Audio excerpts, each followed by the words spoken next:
عليكم ورحمة الله وبركاته.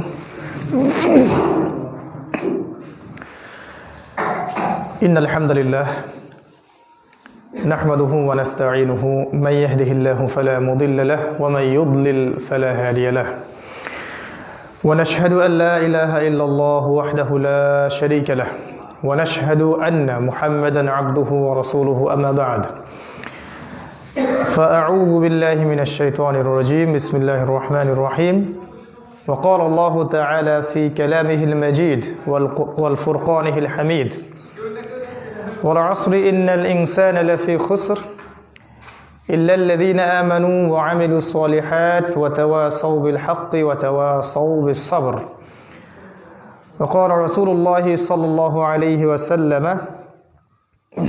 القرآن حجة لك أو عليك وهو يقول إن الله يرفع بهذا الكتاب أقواما ويضع به الآخرين আলহামদুলিল্লাহ যাবতীয় প্রশংসা এবং গুণগান একমাত্র মহিয়ান ও গরিয়ান আল্লাহ সুবহানাহু ওয়া তাআলার জন্য, যে আল্লাহ রাব্বুল আলামিন নাজিল করেছেন মহাবিশ্বের মহাবিস্ময় মহাগ্রন্থ আল কোরআন এবং প্রেরণ করেছেন সর্বকালের সর্বশ্রেষ্ঠ মানব মুহাম্মদুর রাসূলুল্লাহ সাল্লাল্লাহু আলাইহি ওয়াসাল্লামকে, যে আল্লাহ পাক আজকে আমাদেরকে সুস্থ শরীরে জুমার সালাত আদায় করার নিমিত্তে মসজিদে আসার তৌফিক দান করেছেন।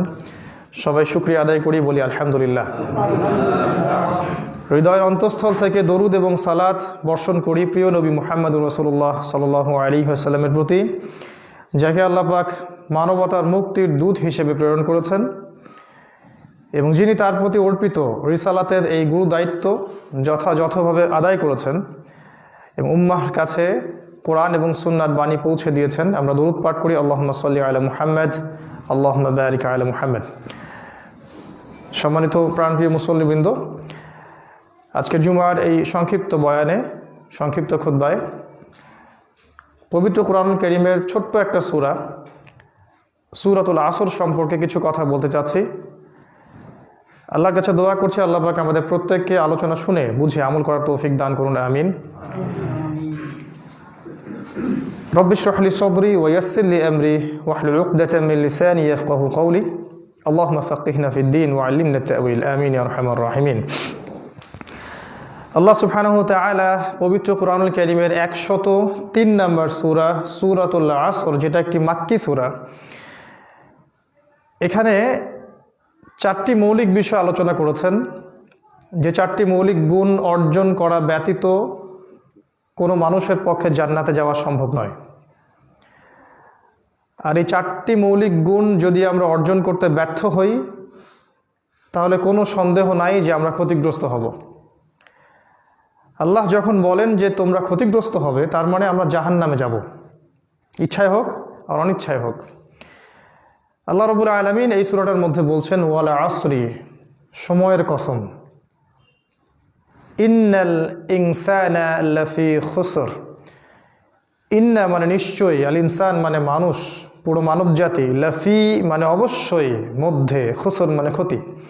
নিশ্চয়ই মানুষ অবশ্যই ক্ষতির মধ্যে নিমজ্জিত আছে। ইল্লাল্লাযীনা আমানু, তবে তারা ব্যতীত যারা ঈমান এনেছে, ওয়া আমিলুস সলিহাত, এবং সৎ আমল সম্পাদন করেছে, ওয়া তাওয়াসাউ বিল হাক্কি, পরস্পরকে সত্যের উপদেশ দিয়েছে, ওয়া তাওয়াসাউ বিস সবর, এবং পরস্পরকে ধৈর্যের উপদেশ দিয়েছে। এই 4টি গুণ অর্জন না করলে পুরো মানব জাতি ক্ষতির মধ্যে আছে। ঈমান, আমলে সালেহ, হকের উপদেশ, হকের দাওয়াত, সবর বা ধৈর্য। আমরা সংক্ষিপ্ত আকারে সূরাটাকে ব্যাখ্যা করার চেষ্টা করছি। আল্লাহ রাব্বুল আলামিন প্রথমে সময়ের কসম করেছেন। আল্লাহ সুবহানাহু ওয়া তাআলা অনর্থক কোনো কিছুর কসম করবেন না, এটাই স্বাভাবিক। আল্লাহ পাক যে বিষয়ের কসম করেন সেটা নিঃসন্দেহে খুবই গুরুত্বপূর্ণ একটা বিষয়। আর পবিত্র কোরআনে আল্লাহ পাক অনেক বিষয়ের কসম করেছেন, যেমন ওয়া তিন, ডুমুর ফলের কসম, ওয়া জাইতুন, জাইতুনের কসম, ওয়া তুরি সিনিন, তুর পাহাড়ের কসম, সিনাই উপত্যকার কসম, ওয়া হাযাল বালাদিল আমিন, এই পবিত্র নগরী মক্কার কসম। আল্লাহ পাক অনেক কসম করেছেন, ওয়াশ-শামসি, সূর্যের কসম, ওয়া দুহাহা সূর্যের কিরণের কসম, ওয়াল লাইলি রাতের কসম। এরকম অনেক কসম আল্লাহ পাক কোরআনে করেছেন। আল্লাহ রাব্বুল আলামিন যখন কোনো বিষয়ের শপথ করছেন, কসম করছেন, আমাদেরকে বুঝে নিতে হবে সেই বিষয়টা আমাদের জন্য অত্যন্ত গুরুত্বপূর্ণ। এখানে একটা বিষয় বলে রাখি যে আল্লাহ রাব্বুল আলামিন তার সৃষ্টির নামে কসম করেন, কিন্তু সৃষ্টি মানে আমরা যারা সৃষ্টি, আমাদের জন্য আল্লাহ ছাড়া অন্য কারো নামে কসম করা জায়েজ নাই। যদি কসম করতেই হয় আল্লাহর নামেই কসম করতে হবে। রাসূলুল্লাহ সাল্লাল্লাহু আলাইহি ওয়াসাল্লাম বলেছেন, মান হালাফা বিগাইরি ইসমিল্লাহি ফাকাদ কাফারা। যে ব্যক্তি আল্লাহ ছাড়া অন্য কিছুর নামে কসম করলো, সে ব্যক্তি আল্লাহর সাথে কুফরি করলো। যদি কসম করতেই চান আল্লাহর নামে কসম করতে হবে। এই যে আমরা কথায় কথায় বলি মাটির কসম, আগুনের কসম, বজ্র শপথ, অগ্নি শপথ, কথাগুলো আমরা বলি, মিডিয়ার মাধ্যমে কথাগুলো ছড়িয়ে দেওয়া হয়েছে, এগুলো কুফরি কথা। অজান্তে বললে হয়তো আল্লাহ পাক মাফ করতেও পারেন, জেনে শুনে কুফরি করলে সম্ভাবনা বেশি যে আল্লাহ পাক ক্ষমা করবেন না। যদি তওবা করে ফিরে আসে সেটা আলাদা বিষয়। আল্লাহ পাক সময়ের কসম করে আমাদেরকে বোঝাতে চাচ্ছেন মোটামুটিভাবে তিনটা জিনিস। একটা হচ্ছে এই সময় আপনার জীবনের সবচেয়ে মূল্যবান বিষয়। একটা করে দিন রাত চলে যাচ্ছে, তার মানে হচ্ছে আমাদের হায়াতের যে গাছ আছে সেই গাছ থেকে একটা করে পাতা ঝরে পড়ছে। তো মানুষের চলাফেরা, দুনিয়াতে মানুষের চলাফেরা, ওঠা বসা, আচার ব্যবহার, মুআমেলাত দেখলে মনে হয় না যে মানুষকে পরকালে যাত্রা করতে হবে, এটা মনে হচ্ছে না এখন। অথচ আল্লাহ পাক সময়ের কসম করে আমাদেরকে বুঝাচ্ছেন যেটা হায়াতের কসম। আমাদের হায়াত আস্তে আস্তে আস্তে আস্তে চলে যাচ্ছে, আমরা বেখবর। ছোটবেলা থেকে শুরু করে আমাদের স্ট্রাগল শুরু হয়। স্কুল পড়বেন, কলেজ পড়বেন, ইউনিভার্সিটি পড়বেন, চাকরি বাকরি করবেন, বিয়ে শাদী করবেন, ব্যবসা বাণিজ্য করবেন, শেষ বয়সে গিয়ে হজ করে সব পাপ মাফ করিয়ে নেবেন। এই হচ্ছে আমাদের একটা কমন একটা ফিলোসফি আর কি, দর্শন। ইবলিসের এইটা দর্শন, সে মানুষকে সময় সম্পর্কে গাফেল করে রাখে। একটু চিন্তা করেন ঠান্ডা মাথায়, ধরে নেন যে আল্লাহ পাক আপনাকে 50 বছর আয়ু দিয়েছেন, ধরে নেন কথার কথা। এখন আপনার বয়স 30 বছর বা 40 বছর, কাগজে কলমে হিসাব হচ্ছে আপনার হায়াত বাকি আছে 10 বছর। এই 10 বছরের মধ্যে আপনি 2-3 বছর হয়তো গল্প গুজব করে নষ্ট করবেন, খাওয়া দাওয়ায় সময় নষ্ট করবেন, বাথরুমে সময় নষ্ট করবেন, আপনি বিভিন্ন কাজে ব্যস্ত থাকবেন। কতটুকু সময় আপনি আল্লাহর জন্য বরাদ্দ রাখলেন? এটা কিন্তু বাড়বেও না আর কমবেও না। তো এই যে হিসেবগুলো আমাদের করা উচিত। তাহলে আমাদের প্ল্যান থাকা উচিত যে আমরা এই 10 বছর কি করব। 2021 সালে আমার প্ল্যান কি, 21 সালে আমি দিনের জন্য কি করতে চাই, 22 সালে আমি আরো কতটুকু আগাতে চাচ্ছি, 23 সালে আমার পরিকল্পনা কি, 24-25 এভাবে করে আমার পরিকল্পনাটা কি। ব্যক্তিগত আধ্যাত্মিকত্ব অর্জন করা, পারিবারিক মূল্যবোধ, সামাজিক দাওয়া, ইসলামের ঐক্য, ইসলামের পথে দাওয়াত, জিহাদ, এই বিষয়ে আমার পরিকল্পনাটা কি। এই কাগজে কলমে হিসাবটা যদি আমরা করতে ব্যর্থ হই, তাহলে আল্লাহ পাক ওই যে সূরা আনআমে বলেছেন, সূরা আরাফের মধ্যে আছে এটা 179 নম্বর আয়াতে, উলাইকা কাল আনআম, এরা হচ্ছে গবাদি পশুর মতো, বাল হুম আদল, বরং তার চেয়েও এরা নিকৃষ্ট, ওয়া উলাইকা হুমুল গাফিলুন, এরা হচ্ছে গাফেল, তাদের পরিণতি সম্পর্কে অজ্ঞ, গাফেল। কারা এরা? আল্লাহ পাক বলছেন, লাহুম কুলুবুন লা ইয়াফকাহুনা বিহা, হৃদয় ছিল উপলব্ধি করতো না, ওয়ালাহুম আযানুন লা ইয়াসমাউনা বিহা, কান দিয়েছিলাম শুনতো না, ওয়ালাহুম আ'য়ুনুন লা ইউবসিরুনা বিহা, চোখ দিয়েছিলাম চোখ দিয়ে দেখতো না। উলাইকা কাল আনআম, এরা গবাদি পশুর মতো, বাল হুম আদল, এরা হচ্ছে তার চেয়ে নিকৃষ্ট, ওয়া উলাইকা হুমুল গাফিলুন, এরা গাফেল। এদেরকে দিয়ে আল্লাহ পাক জাহান্নাম পূর্ণ করবেন বলেছেন, ওয়ালাকাদ যারা'না লিজাহান্নামা কাসীরাম মিনাল জিন্নি ওয়াল ইনস, প্রচুর মানুষ এবং জিন দিয়ে আমি জাহান্নাম পূর্ণ করব এই গাফেল সম্প্রদায়কে দিয়ে। তো সময় সম্পর্কে যদি আমরা সচেতন না থাকি তাহলে আমরাও গাফেলদের অন্তর্ভুক্ত হব, কোনো সন্দেহ নাই। তাই আমাদের সবার উচিত লাইফস্টাইলটাকে চেঞ্জ করা এবং লাইফের শিডিউল, প্ল্যান, পরিকল্পনা করা যে আমার হায়াত কতটুকু বাকি থাকতে পারে। একটা ধরে নিলাম অ্যাপ্রক্সিমেটলি এই উম্মার গড় আয়ু 60 বছর, এবার হিসাব করে আগান। আরেকটা বিষয় আল্লাহ পাক সময়ের কসম করে আমাদেরকে বোঝাতে যাচ্ছেন, সেটা হচ্ছে যে স্পেশালি আমরা যারা শেষ জামানার মানুষ, আমরা যারা উম্মতে মুহাম্মাদি শেষ জামানার মানুষ, রাসূলুল্লাহ সাল্লাল্লাহু আলাইহি ওয়াসাল্লামের ইন্তেকাল থেকে নিয়ে এখন পর্যন্ত প্রায় 1400 বছর পার হয়ে গেছে। তো এই 1400 বছর পরের আমরা যারা মানুষ, এই যে মানুষগুলো আছি আমরা শেষ জামানার মানুষরা, তারা সবচেয়ে বেশি ক্ষতির মধ্যে থাকবে। কারণ সময় যত গড়াবে দুনিয়াতে ফিতনা ফাসাদ তত বেশি আসতে থাকবে। আপনি যদি কোরআন এবং হাদিস থেকে শেষ জামানার আলামতগুলো পড়াশোনা করেন, দেখবেন যে 90 থেকে 95% আলামত আমরা দু চোখ দিয়ে দেখতে পাচ্ছি এখন।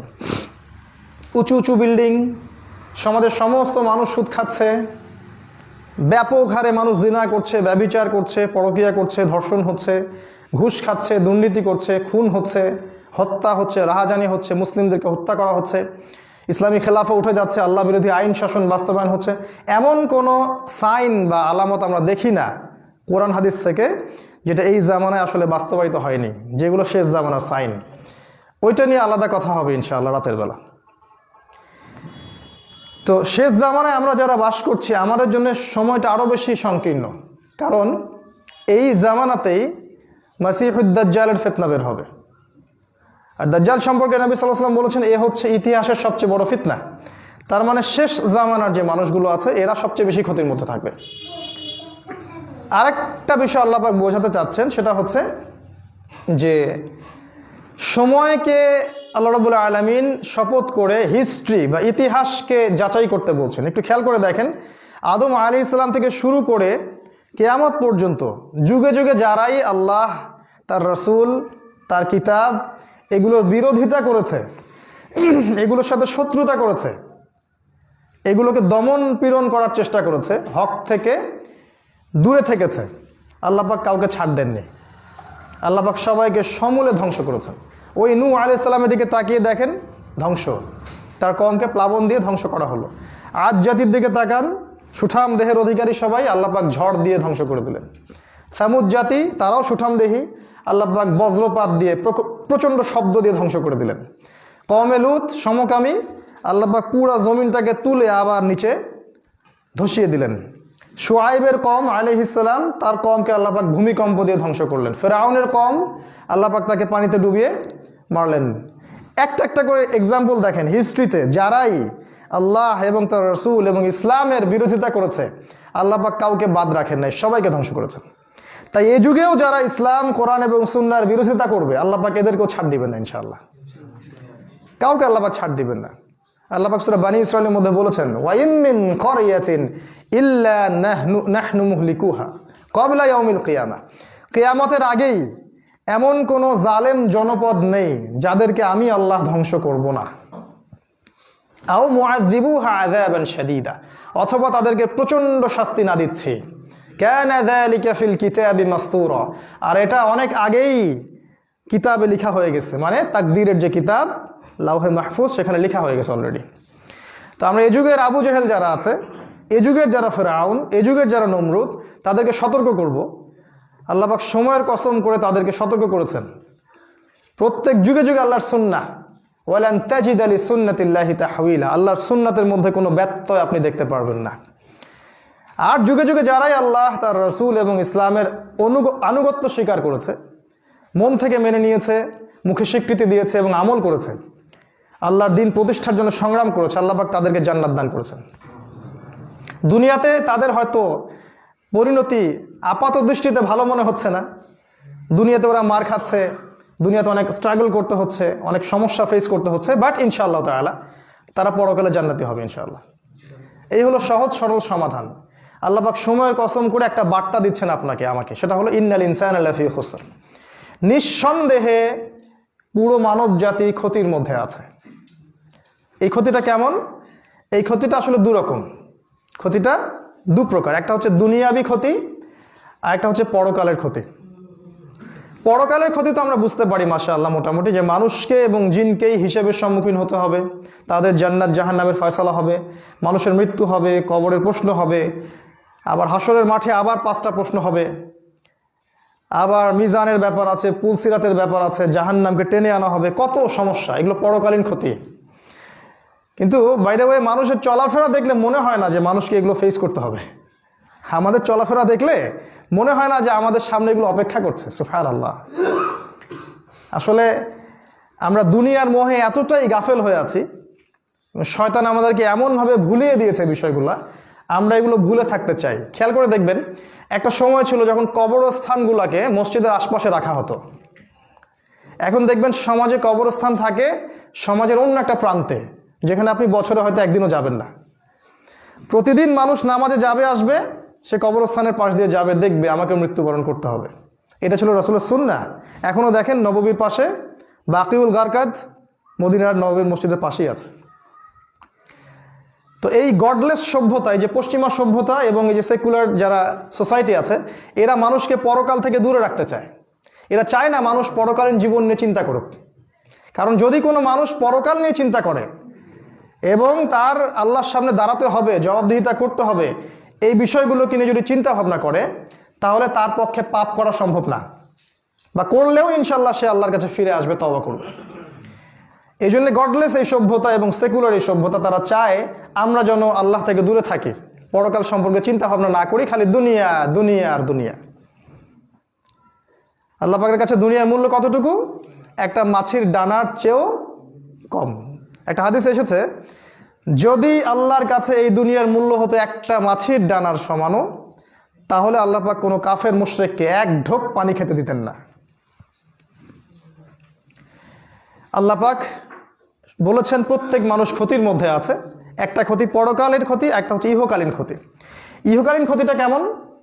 ইহকালীন ক্ষতিটা এমন, একটু খেয়াল করে দেখেন যে আমাদের জীবনের যতগুলো সেক্টর আছে, ব্যক্তি জীবন, পারিবারিক জীবন, আপনার সামাজিক জীবন, আপনার অর্থনৈতিক জীবন বা পলিটিক্যাল লাইফ বা রাষ্ট্রীয় জীবন, প্রত্যেকটা জীবনে আপনি দিকে তাকাবেন, দেখবেন প্রতিটা সমস্যার মূল কেন্দ্র হচ্ছে মানুষ। কোনো সমস্যা আল্লাহ পাক আসমান থেকে নাজিল করে দেন না, এর দলিল কোরআনেই আছে। আল্লাহ পাক নাজিল করেন শাস্তি, সমস্যা নয়। যখন উম্মাহ কথা শোনে না, আল্লাহ পাক শায়েস্তা করার জন্য শাস্তি দেন, ওইটা আলাদা জিনিস। প্রবলেমের রুট এটা হচ্ছে মানুষ। সূরা রাদের মধ্যে আছে, আরেকটা হচ্ছে সূরা রুমের মধ্যেও আছে। সূরা রুমের সম্ভবত 34 নম্বর আয়াত কি 38 নম্বর আয়াতের দিকে খেয়াল করলে দেখবেন, আমি একটু ভুল হতে পারি, কাছাকাছি হবে।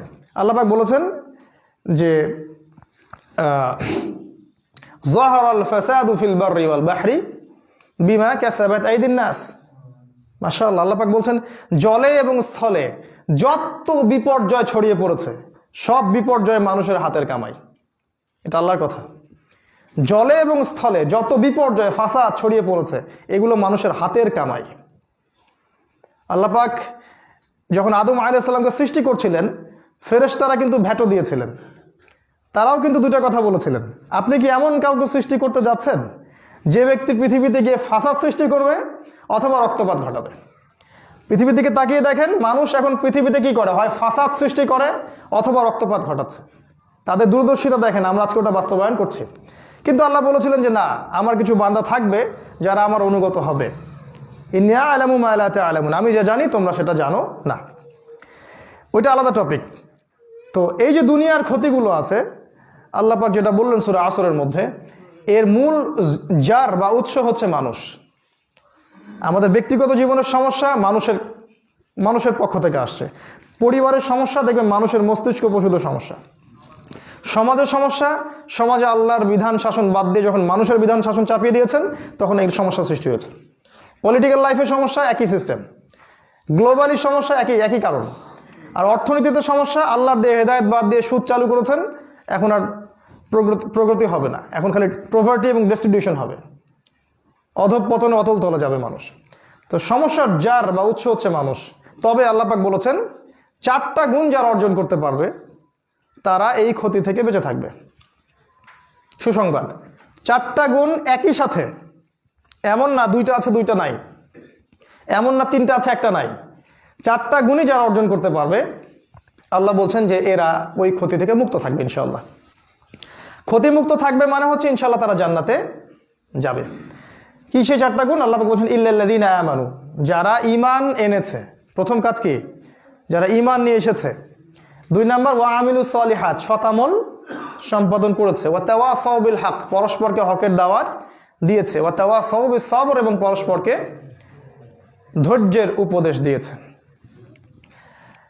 পিছনে জায়গা সংকুলন হচ্ছে না, একটু সামনে চলে আসেন আপনারা।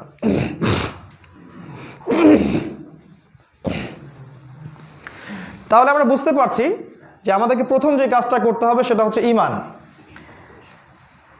দুঃখের বিষয় হচ্ছে যে আমাদের শিক্ষিত সমাজকেও যদি আজকে জিজ্ঞাসা করা হয় যে ঈমানের ভিত্তি কয়টা, তারা বলতে পারে না। তাদের নাম কিন্তু আব্দুল্লাহ, আব্দুর রহিম, আব্দুর রহমান। তারা বছর বছর হজ করে, উমরাও করে। যদি বলেন ওযুর ফরজ কয়টা, বলতে পারে না। ইসলামের ভিত্তি কয়টা, আর কান কয়টা, বলতে পারে না। কোরআনে কয়টা সূরা আছে সেটাও বলতে পারে না। আর যদি ভুলে জিজ্ঞাসা করে ফেলেন যে এই সূরাতে কি বলা হয়েছে বা এই আয়াতটা কোন সূরায় আছে, তাহলে তো মাথার মধ্যে আকাশ ভেঙে পড়বে আর কি।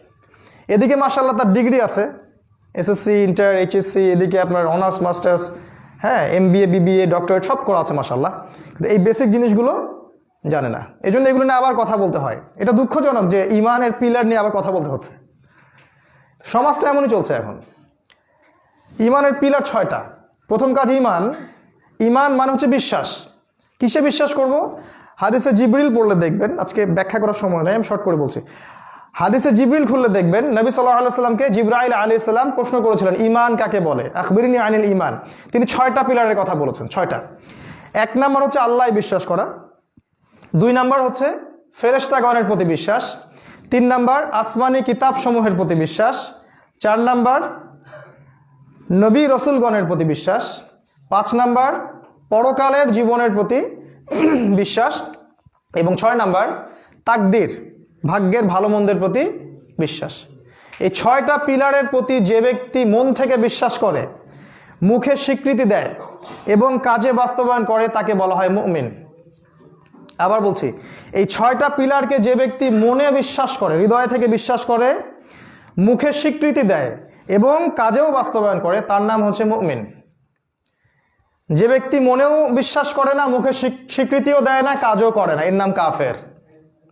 যে ব্যক্তি মনে বিশ্বাস করে না কিন্তু মুখে স্বীকৃতি দেয় আর কাজও করে না, এর নাম মুনাফিক। আমি কি বুঝতে পারলাম? এই হলো ক্লাসিফিকেশন। আবার কিছু মানুষ মনে বিশ্বাস করে, মুখে স্বীকারও করে কিন্তু কাজ করে না, এদেরকে বলা হয় জালেম, ফাসিক। একটা বিষয়কে কেন্দ্র করে অনেকগুলো হুকুম চলে আসে আর কি। আমাদের কাজ হবে এই 6টা পিলারকে হৃদয় থেকে বিশ্বাস করা, মুখে স্বীকৃতি দেয়া এবং তদানুযায়ী কাজেও বাস্তবায়ন করা। শুধু বললেই হবে না যে আমি মুসলিম, আমি মুমিন, আপনাকে কাজেও বাস্তবায়ন করতে হবে। অনেকে বলে আমি নামাজ পড়ি না, তাতে কি হয়েছে, আমার ঈমান একদম পাক্কা মজবুত আছে। কথাগুলো আমরা শুনি, দুঃখজনক। তো এটা ঈমান নয় ভাই। ঈমান আনতে হলে আপনাকে কাজেও বাস্তবায়ন করতে হবে। আপনার জন্য ঈমানের সবচেয়ে জাজল্যমান দৃষ্টান্ত হচ্ছে নবী সাল্লাল্লাহু আলাইহি ওয়াসাল্লাম। তিনি ছিলেন সবচেয়ে উঁচু স্তরের মুমিন। তার জীবনটা আপনি দেখেন, তার সিরাতটা পড়েন, তিনি যেভাবে চলেছেন আপনাকে সেভাবেই চলতে হবে। এটাই সুন্নাহ, এটাই উসওয়াতুল হাসানা। একটা বিষয় আপনাদের দৃষ্টি আকর্ষণ করব, দেখুন ঈমানের এই 6টা পিলার, এই 6টা পিলারকে কিন্তু আপনি বিজ্ঞান দিয়ে, যুক্তি দিয়ে, দর্শন দিয়ে প্রমাণ করতে পারবেন না। আজকালকার যে এডুকেশন সিস্টেম, পড়াশোনার সিস্টেম, এখানে শেখানো হয় যে জ্ঞান হচ্ছে সেটাই, পরীক্ষা নিরীক্ষা পর্যবেক্ষণের মাধ্যমে যেটা সিদ্ধান্তে উপনীত হওয়া যায় সেটাই হচ্ছে জ্ঞান। এই কথাটা যুবকরা ভালো বুঝতে পারবে। এখন আল্লাহকে ল্যাবরেটরিতে প্রমাণ করা যাচ্ছে না, অতএব আল্লাহর অস্তিত্ব নাই। মালায়েকাকে ল্যাবরেটরিতে প্রমাণ করা যায় না, যুক্তি দিয়ে, বিজ্ঞান দিয়ে, দর্শন দিয়ে প্রমাণ করা যায় না, অতএব মালায়েকার কনসেপ্ট বাদ। নবী রাসূলকে আমরা দেখি নাই, বিশ্বাস করা যাচ্ছে না, কারণ আনসিন কোনো কিছুকে আমরা বিশ্বাস করব না। তারপরে তাকদীর। তাকদীর আবার কি জিনিস? এ তো দেখাও যায় না, ছোঁয়াও যায় না, স্পর্শ করা যায় না, পরীক্ষাগারে প্রমাণ করা যায় না, অতএব এটাকে বিশ্বাস করা যাবে না। তারপরে আপনার ওই যে পরকালের জীবন, কবরের আযাব, জান্নাত, জাহান্নাম, এগুলো আমরা দেখি নাই, পরীক্ষা নিরীক্ষা, বিজ্ঞান, দর্শন, যুক্তি দিয়ে এগুলোকে প্রমাণ করা যায় না, অতএব এগুলো বাদ। এই একটা কারণেই, এই জ্ঞানের ভিত্তির পার্থক্যের কারণেই আজকের এই সিস্টেম সেকুলার। তাদের জ্ঞানের উৎস হচ্ছে পরীক্ষা নিরীক্ষা পর্যবেক্ষণে প্রমাণ হলে তারপরে জ্ঞান নিব। আর আমাদের জ্ঞানের ভিত্তি হচ্ছে আল্লাযীনা ইউমিনুনা বিল গায়বি, যারা অদৃশ্যে বিশ্বাস করে। আল্লাহকে দেখি নাই, বিশ্বাস করি। রাসূলগণকে দেখিনি, বিশ্বাস করি। ফেরেশতাগণকে দেখেছি, দেখি নাই, বিশ্বাস করি। আসমানি কিতাব একটাও দেখেছেন আগেরগুলা? দেখেন নাই, বিশ্বাস করতে হয়। তাকদীর দেখেছেন কখনো? তাকদীর বিশ্বাস করতে হয়। পরকালের জীবন, মৃত্যু, কবর, হাসর নাসর, কবরের আযাব দেখেছেন? বিশ্বাস করতে হয়। আমাদের বিশ্বাসের ভিত্তি হচ্ছে গায়েব। আর ওই পশ্চিমা সভ্যতা এবং তার যত দোসর আছে সারা ওয়ার্ল্ডে, তাদের জ্ঞানের ভিত্তি হচ্ছে পরীক্ষা নিরীক্ষা, যুক্তি, বিজ্ঞান আর দর্শন। এই জায়গাটা শেকড়ের পার্থক্য আছে ওদের সাথে আমাদের। এই কারণে ওরা গডলেস ওয়ার্ল্ড, আল্লাহীন একটা সভ্যতা। আর ওই সভ্যতার কার্বন কপি এখন সমস্ত মুসলিম দেশে, প্রতিটা মুসলিম কান্ট্রিতে এখন সেই সভ্যতাই চলছে। আর আমাদের ছেলেমেয়েরা যে এডুকেশন সিস্টেমে পড়াশোনা করছে, এটা ওই গডলেস এডুকেশন সিস্টেম। ওরা কখনোই গায়েবে বিশ্বাস করবে না। ইভেন তারা কখনো ইনশাআল্লাহ কথাটাও বলবে না। ইনশাআল্লাহ বললেও আপনি মৌলবাদী হয়ে যাবেন। ব্যাপারটা এরকম আর কি। যাই হোক, ঈমানের এই 6টা পিলার। আমাদের কাজ হবে মনে বিশ্বাস করা, কাজে বাস্তবায়ন করা আর মৌখিক স্বীকৃতি দেয়া। 2 নাম্বার, ঈমানের পরপর যে কাজটা, সেটা হলো ওয়ামিলুস সলিহাত, আমলে সলেহ করতে হবে, সৎ আমল করতে হবে। এখন আমলে সলেহ এর সংজ্ঞাটা কি? সহজ কথায় সংজ্ঞা হচ্ছে, আল্লাহ পাক তার পাক কালামের মধ্যে, কোরআনুল কারীমের মধ্যে এবং নবী সাল্লাল্লাহু আলাইহি ওয়াসাল্লাম হাদিসের কিতাবগুলোর মধ্যে যত ভালো কাজ করতে বলেছেন সবই আমলে সলেহ। আল্লাহ এবং তার রাসূল সাল্লাল্লাহু আলাইহি ওয়াসাল্লাম কোরআন এবং হাদিসে যত ভালো কাজ করতে বলেছেন সবই আমলে সলেহ। ফর এক্সাম্পল, সালাত, 5 ওয়াক্ত সালাত আপনার আমলে সলেহ। আপনি যাকাত দিবেন সামর্থ্য হলে, আমলে সলেহ। সামর্থ্য হলে আপনি হজ করবেন, উমরা করবেন, আমলে সলেহ। রমাজানে সওম রাখবেন, আমলে সলেহ। ইভেন আপনি আপনার স্ত্রীর সাথে হাসি মুখে কথা বলছেন বা তার সাথে আপনি যে মিলিত হচ্ছেন দোয়া পড়ে, সেটাও আমলে সলেহ। বাথরুমে ঢুকছেন দোয়া পড়ে, এটাও আমলে সলেহ।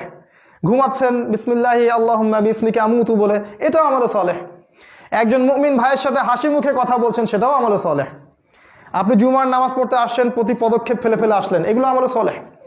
মানে প্রতিটা কাজ, মুমিনের প্রত্যেকটা কাজ যদি সুন্নাহ মোতাবেক হয়, রাসূলের আদর্শ মোতাবেক হয়, প্রতিটা কাজই হচ্ছে আমলে সলেহ। এটা নিয়ে আলাদা খুতবা দেওয়া যেতে পারে। তো সমস্যা অন্য জায়গায়। সমস্যা হচ্ছে আল্লাহ এবং তার রাসূল কোরআন এবং হাদিসে যত কাজ থেকে আমাদেরকে নিষেধ করেছেন, সেই কাজগুলো থেকে দূরে থাকাও কিন্তু আমলে সলেহ। এই জায়গায় আমাদের সমস্যা। কারণ আমরা কাজ তো করতে চাই অনেক, কিন্তু নিষেধগুলো বর্জন করতে চাই না। খেয়াল করে দেখবেন, মাশাআল্লাহ 5 ওয়াক্ত নামাজ পড়ে আবার সুদও খায়, বছর বছর হজমরা করে আবার ঘুষও নিচ্ছে, দুর্নীতিও করছে, মানুষের সম্পত্তি আত্মসাৎও করছে, বোনের জমি দিচ্ছে না, পিতামাতার খেয়াল রাখছে না, ভাইয়ের সাথে ভাইয়ের শত্রুতা, প্রতিবেশীর সাথে প্রতিবেশীর শত্রুতা। মানে আমরা কিন্তু নিষেধ ছাড়তে চাই না, আমরা আমল করতে চাই। আল্লাহ রাসূল যে আদেশ করেছেন আমল করতে চাই, মাশাআল্লাহ, এখানে কার আপত্তি নাই, কিন্তু নিষেধ ছাড়তে চাই না। তাদের জন্য আল্লাহ পাক একটা সুসংবাদ দিয়েছেন। সূরা বাকারার মধ্যে আছে আয়াত নাম্বার 85 এবং 86, আল্লাহ পাক বলেছেন, আফাতুমিনুনা বিবা'দিল কিতাব ওয়া তাকফুরুনা বিবা'দ। তোমরা কি কোরআনের মানে শরীয়তের কিছু অংশকে মানো আর কিছু অংশকে মানো না? তোমরা কি কিতাবের কিছু অংশকে মানো আর কিছু অংশকে মানো না? ভালো কাজ করো, খারাপ কাজ ছাড়ো না। অনেকটা এমন, যারা এই কাজ করবে তাদের জাযা। ওয়া মা ইয়াফআল মিনকুম যালিক আফাতুমিনুনা বিবা'দিল কিতাব ওয়া তাকফুরুনা বিবা'দ ওয়া মা ইয়াফআলু যালিক। যে ব্যক্তি এই কাজগুলো করবে তার জাযা হচ্ছে ইল্লা খিজিউন ফিল হায়াতিদ দুনিয়া, এই দুনিয়াতেই আল্লাহ পাক তাদেরকে লাঞ্ছিত করবেন। এটা শাস্তি। আল্লাহ পাক এই দুনিয়াতেই তাদেরকে লাঞ্ছিত করবেন। আমাদের এই লাঞ্ছনার মূল কারণ হচ্ছে আমরা কিতাবের কিছু অংশকে মানি, কিছু অংশকে মানি না। এটাই বাস্তবতা। আমরা নামাজ পড়তে চাই, সুদ ছাড়তে চাই না। আমরা যাকাত দিতে চাই, আমরা এদিকে ঘুষ ছাড়তে চাই না। আমরা রমজান মাসে রোজা রাখতে চাই, গীবত, তহমত, হিংসা, বিদ্বেষ ছাড়তে চাই না। আমরা বছর বছর হজ উমরা করতে চাই, আল্লাহ পাকের শরিয়া বাস্তবায়ন করতে চাই না। আমরা মসজিদের কোনায় বসে তসবিহ টিপতে চাই, আল্লাহর পথে দাওয়াত জিহাদ করতে চাই না। আমরা কিছু অংশ মানি, কিছু অংশ মানি না। এই কারণে আল্লাহ পাক বলেছেন যে তোমাদেরকে আমি লাঞ্ছিত করবো। এই লাঞ্ছিত হচ্ছি আমরা। আল্লাহ আরো কঠিন কথা বলেছেন, আজকে আমি অত কিছু সময় পাচ্ছি না। আল্লাহ আরো কঠিন কথা বলেছেন, সেটা হচ্ছে যে তোমরা যদি দায়িত্ব পালন না করো, হে উম্মতে মুহাম্মাদি, তোমরা যদি দায়িত্ব পালন না করো, আমানতের খেয়ানত করো, ইয়াস্তাবদিল কওমান গায়রাকুম, আল্লাহ পাক অন্য কওমকে তোমাদের জায়গায় নিয়ে আসবেন, তোমাদেরকে সরিয়ে দিবেন, দিয়ে আল্লাহ অন্য কওমকে তোমাদের জায়গায় নিয়ে আসবেন। সুম্মা লা ইয়াকুনু আমসালাকুম, ওরা তোমাদের মতো অকৃতজ্ঞ হবে না। এটা আল্লাহর কথা, সূরা মুহাম্মাদের মধ্যে আছে, সূরা তাওবার মধ্যে আরো এসেছে, যদি তোমরা বের না হও আল্লাহ পাক তোমাদেরকে ভয়ঙ্কর শাস্তি দিবেন। তো আমাদের উচিত হবে প্রিয় ভাইয়েরা যে আমরা যেন কোরআনের আদেশগুলোও মানি, হাদিসের আদেশগুলোও মানি, অ্যাট দ্য সেম টাইম আমরা যেন নিষেধগুলো থেকেও দূরে থাকি। যদি না করি তাহলে আমল সালেহ এর ডেফিনেশন পূর্ণ হবে না। এটা 2 নাম্বার। 3 নাম্বার হচ্ছে ওয়াতাওয়াসাউ বিল হক, ঈমান এনেছি মাশাআল্লাহ, আমল সালেহ করছি মাশাআল্লাহ, এখন হচ্ছে ওয়াতাওয়াসাউ বিল হক, পরস্পরকে হকের উপদেশ দেয়া, হকের দাওয়াত দেয়া। তো হকের দাওয়াত দেওয়ার জন্য আগে জানতে হবে যে হকটা কি জিনিস। আমি যদি আমার মস্তিষ্ক থেকে একটা দর্শন বের করি সেটা কি হক? আমি যদি আমার মস্তিষ্ক থেকে একটা মতবাদ বের করি সেটাই কি হকের মানদণ্ড হবে? আমি যদি নিজের মন গড়া একটা সংবিধান রচনা করি এটাই কি চূড়ান্ত হক? হকের সংজ্ঞাটা আসলে কি? সংজ্ঞাটা আপনি পাবেন কোরআনে। কোরআনকেই কথা বলতে দেন যে কোরআন কি বলে। কোরআন বলেছে সূরাতুল কাহফের মধ্যে আয়াত নাম্বার 24 থেকে 29 এ পর্যন্ত পড়বেন।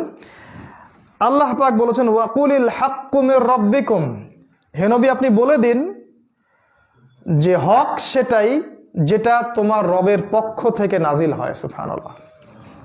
হক সেটাই, সত্য সেটাই যেটা তোমার রবের পক্ষ থেকে নাজিল হয়। ফামান শাআ ফালইউমিন, যার ইচ্ছা হয় সে ঈমান নিয়ে আসুক, ওয়ামান শাআ ফালইয়াকফুর, যার ইচ্ছা হয় সে অস্বীকার করুক। আল্লাহ পাক জোর জবরদস্তি করবেন না। ইন্না আ'তাদনা লিয-যালিমিনা নারা, যারা অস্বীকার করবে আমি ওই জালেমদের জন্য পরকালে আগুন প্রস্তুত করে রেখেছি। দুনিয়াতে হয়তো আমি ছাড় দিব, পরকালে আমি ছেড়ে দিব না। তো হকের সংজ্ঞা এখান থেকে নিতে হবে। আল হাক্কু মির রাব্বিক ফালা তাকুনান্না মিনাল মুমতারিন, হে নবী হক তোমার রবের পক্ষ থেকে আসে, তুমি সন্দেহবাদীদের অন্তর্ভুক্ত হয়েও না। এখন প্রশ্ন যে হক যদি আল্লাহর পক্ষ থেকে আসে তো আল্লাহর পক্ষ থেকে কি এসেছে? রবীন্দ্রনাথের কবিতা, নজরুলের দর্শন, পশ্চিমা সভ্যতার দর্শন, কার্ল মার্কসের দর্শন, ডেমোক্রেসি, গণতন্ত্র, সেকুলারিজম না জাতীয়তাবাদ, কি আসছে আল্লাহর পক্ষ থেকে? আল্লাহর পক্ষ থেকে আসছেটা কি? সিম্পল প্রশ্ন। এর আগে আসছে তাওরাত, তখন তাওরাত ছিল হক, তারপরে জাবুর ছিল ওই সময়ের হক, তারপর ইনজিল ওই সময়ের হক। এখন কোন কিতাব আমার কাছে বাকি আছে?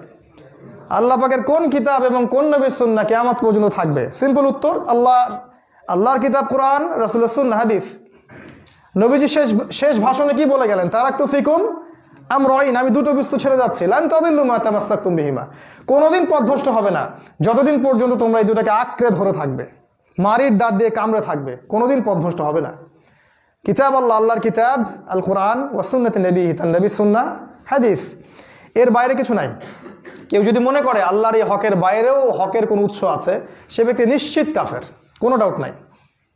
কেউ যদি মনে করে যে কোরআন এবং সুন্নাহ হকের চূড়ান্ত মানদণ্ড নয়, আমার বুদ্ধি, আমার যুক্তি, আমার দর্শন, আমার মতবাদ এর চেয়ে ভালো, সে ব্যক্তি নিশ্চিত কাফের। দলিল সূরা মাইদা আয়াত নম্বর 44, 45 এবং 47। ওয়ামান লাম ইয়াহকুম বিমা আনজালাল্লাহ, আল্লাহর নাজিলকৃত বিধান দিয়ে যে বিচার ফয়সালা করে না, ফাউলাইকা হুমুল কাফিরুন, তারা কাফেরদের অন্তর্ভুক্ত। আল্লাহ আরো বলেছেন ফাউলাইকা হুমুল যালিমুন, তারা জালেমদের অন্তর্ভুক্ত। ফাউলাইকা হুমুল ফাসিকুন, তারা ফাসিকদের অন্তর্ভুক্ত। অতএব হকের মানদণ্ড হবে কোরআন এবং সুন্নাহ। এই হকটাকে আগে নিজে ধারণ করা, এরপরে আপনি আপনার পরিবারের উপর বাস্তবায়ন করুন, আপনার সামর্থ্য থাকলে আপনি সমাজে বাস্তবায়ন করুন, আপনাকে যদি আল্লাহ পাক রাষ্ট্রীয় ক্ষমতা দেন তাহলে রাষ্ট্রে বাস্তবায়ন করতে হবে। যে সেক্টরের দায়িত্বশীল তাকে আল্লাহ পাক সেই সেক্টর সম্পর্কে জিজ্ঞাসা করবেন। আমাকে আল্লাহ পাক জিজ্ঞাসা করবেন না যে রাষ্ট্রীয়ভাবে তুমি হক প্রতিষ্ঠা কেন করো নাই, নো, আপনাকে জিজ্ঞাসা করবে, কারণ আল্লাহ পাক আপনাকে ওই দায়িত্ব দিয়েছেন। আপনাকে আমাকে জিজ্ঞাসা করবে কি আমি ব্যক্তি জীবনে বাস্তবায়ন করেছি কিনা, পরিবারে বাস্তবায়ন করেছি কিনা, এবং আমাদেরকে আল্লাহ যে ক্ষেত্র দিয়েছিলেন দাওয়াতের ক্ষেত্র, এখানে আপনি বাস্তবায়ন করেছেন কিনা। যার দায়িত্ব যত উঁচু তার হিসেব হবে তত কঠিন। কিয়ামতের মাঠে আল্লাহ পাকের সামনে সবাইকে খালি পায়ে ন্যাংটা হয়ে দাঁড়াতে হবে, কোনো কাপড় চোপড় থাকবে না। খুব কঠিন বিষয়। অতএব হকের সাথে গাদ্দারি যেন আমরা না করি, হকটাকে আমরা বাস্তবায়ন করি ব্যক্তি জীবনে। আমাদের ব্যক্তি জীবন, পারিবারিক জীবন আগে। আল্লাহ পাক বলেছেন কু আনফুসাকুম ওয়া আহলিকুম নার, আগে নিজে বাঁচো, পরিবারকে বাঁচাও, তারপর আমাদের সামর্থ্য থাকলে আমরা সমাজে নামবো, আল্লাহ পাক যদি ক্ষমতা দেন বিশ্বে ইসলামী হুকুমত কায়েম হবে ইনশাআল্লাহ আযজা ওয়া জাল।